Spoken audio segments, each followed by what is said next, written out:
শেখ হাসিনার নেতৃত্বাধীন আওয়ামী লীগ সরকারের পতনের পর গ্রেফতার করা হয়েছে দলটির ১৩৩ ভিআইপিকে। তাদের মধ্যে আছেন সাবেক মন্ত্রিপরিষদ সদস্য, সংসদ সদস্য এবং ঊর্ধ্বতন সরকারি কর্মকর্তারা। ক্ষমতার পরিবর্তনের সঙ্গে সঙ্গে একসময়ের প্রভাবশালী ব্যক্তিদের কারাগারে নেওয়ার এই ঘটনা বাংলাদেশের রাজনৈতিক পটভূমিতে একটি নতুন অধ্যায়ের সূচনা করেছে। ২০২৫ সালের ৫ই আগস্ট শেখ হাসিনা সরকারের পতনের পর শুরু হয় ব্যাপক গ্রেফতার অভিযান। দেশ ছেড়ে ভারতে পালিয়ে যান শেখ হাসিনা।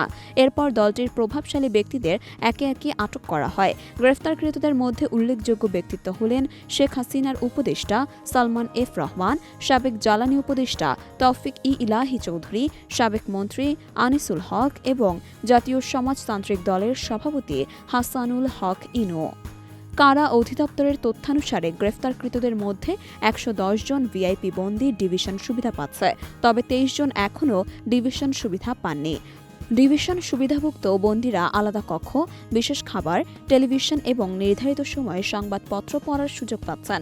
এই বন্দীদের সুষ্ঠু তত্ত্বাবধানের জন্য বিশেষ বন্দীদের নিয়োগ দেওয়া হয়েছে।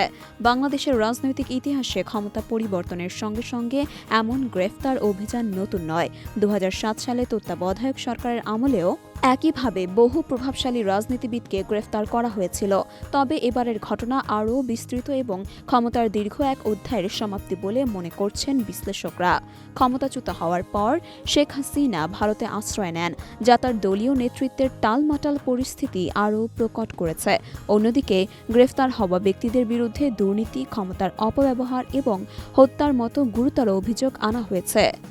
এই গ্রেফতার অভিযান বাংলাদেশের রাজনীতির অস্থির চিত্রকে স্পষ্ট করে তোলে। ক্ষমতা হারানো ব্যক্তিদের বিচারের আওতায় আনার এই প্রক্রিয়া রাজনৈতিক সংস্কৃতির অংশ হলেও এর দীর্ঘমেয়াদী প্রভাব দেশের রাজনৈতিক স্থিতিশীলতায় কতটা ইতিবাচক হবে তা নিয়ে প্রশ্ন থেকেই যায়। ক্ষমতা পরিবর্তন এবং ন্যায় বিচারের এই অধ্যায় বাংলাদেশের গণতন্ত্রের জন্য কতটা কার্যকর প্রমাণিত হবে সেটাই এখন দেখার বিষয়।